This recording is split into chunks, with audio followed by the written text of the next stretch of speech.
Book Marigold, Unit 10, Chapter 2. The Tailor and His Friend. दर्जी और उसका मित्र। प्यारे बच्चों, आज की इस वीडियो में आपका स्वागत है। आज की इस वीडियो में हम एक स्टोरी जो कि आपकी यूनिट 10 में दी हुई है उसे पढ़ेंगे।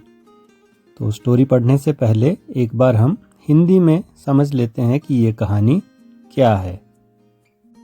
तो कहानी कुछ इस तरह से है कि एक कालू नाम का दर्जी था, दर्जी टेलर था, और उसका एक दोस्त था अप्पू, और ये दोस्त एक एलिफेंट था, एक हाथी था। कालू बच्चों के लिए रंग बिरंगे कपड़े बनाता था, जैसे पैंट्स, शर्ट्स। जब कभी अप्पू एलिफेंट उसकी दुकान पर आता तो वो उसे हमेशा कुछ ना कुछ खाने के लिए दे देता था। एक दिन कालू ने मजाक से एक सुई एलिफेंट की सूंड में चुभा दी। अब अप्पू गुस्सा होकर वहां से चला गया। 2 दिनों के बाद अप्पू एक नज़दीक की नदी में गया और अपनी सूंड में पानी भरकर ले आया, और उसने वो सारा पानी दर्जी की दुकान में उड़ेल दिया। इससे दुकान में रखे हुए सारे कपड़े भीग गए। अप्पू ने कालू से कहा कि एक हाथी कभी भी नहीं भूलता है। कालू को अपनी गलती का एहसास हो गया, और बाद में कालू और अप्पू फिर से दोस्त बन गए। तो बच्चों, कैसी लगी आपको ये कहानी? अब हम इस चैप्टर की एक मॉडल रीडिंग करेंगे और जानेंगे कि इंग्लिश में कैसे रीड किया जाता है। आप ध्यान से अपनी बुक ओपन करके सुनेंगे। The Tailor and His Friend. Read and enjoy this story. Kalu the tailor had a shop near the river. He made colorful pants and shirts for children. Appu the elephant was his friend. Appu came to his shop every day. Kalu gave him many nice things to eat. One day, Kalu wanted to play a trick. He did not give Appu anything to eat. He took out his needle instead and pricked Appu's trunk. Appu ran away in pain. Page 116. 2 days later, Appu came down to the river and filled his trunk with water. He reached Kalu's shop and threw water everywhere. All the new clothes became wet. Appu shook his trunk and said, An elephant never forgets. Kalu said, I am sorry, Appu. Let's be friends again. Kalu and Appu became good friends. प्यारे बच्चों, अभी हमने देखा कि इस chapter की model reading कैसे की जाएगी। अब हम लोग इस चैप्टर में आए कुछ नए वर्ड्स को सीखेंगे। पहला वर्ड है friend. Friend, FRIEND, friend. Friend मतलब दोस्त। नेक्स्ट वर्ड है pain. Pain, PAIN, pain. Pain मतलब दर्द। पेन, दर्द। जब कहीं चोट लग जाती है तो हमें पेन होता है। Next word is shop. SHOP, shop. Shop, shop मतलब दुकान। शॉप, दुकान। Next word is tailor. TAILOR, tailor. Tailor means दर्जी, सिलाई करने वाला। जैसे आपके चैप्टर में कालू था। Next word is trick. Trick, TRICK, trick. Trick मतलब शरारत। जैसे कालू टेलर ने शरारत की थी, ट्रिक की थी। Next word is wait.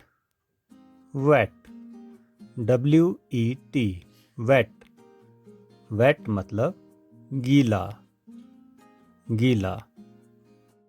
अगली एक्सरसाइज है लेट्स रीड। आओ पढ़ें। फर्स्ट सेंटेंस है the tailor had a shop. The tailor had a shop. Next sentence is I have many friends. I have many friends. Page 117. Reading is fun. Who was Kalu? बच्चों, ये आपके लिए कुछ प्रश्न दिए हुए हैं। पहला प्रश्न है कालू कौन था? आप आंसर लिख सकते हैं टेलर। Who was Appu? दूसरा प्रश्न है अप्पू कौन था? आप आंसर लिख सकते हैं elephant. Where was Kalu's shop? अगला प्रश्न है कालू की दुकान कहाँ थी? And the answer is near a river. What trick did Kalu play on Appu? Kalu ने अप्पू के साथ क्या शरारत की? The answer is he pricked a needle in Appu's trunk. How did Kalu's clothes become wet? Kalu के कपड़े कैसे भीग गए? And the answer is Appu threw water on Kalu's clothes. Let's talk. आओ बातचीत करें। What do you do when someone troubles you? आप क्या करते हो जब कोई आपको तकलीफ देता है? When you are angry? जब आप गुस्सा होते हो? When you don't want to share? जब आप किसी को कुछ देना नहीं चाहते हो? When someone asks you for a pencil? जब कोई आपसे एक पेंसिल मांगता है? Let's share. What games do you play with your friends? आप अपने दोस्तों के साथ कौन सा खेल खेलना पसंद करते हो? Can you walk and make sounds like an elephant? क्या आप एक हाथी की तरह चल और बोल सकते हो? तो बच्चों, आपको इसमें हाथी की तरह नकल करके बताना है। The tailor had a shop near the river.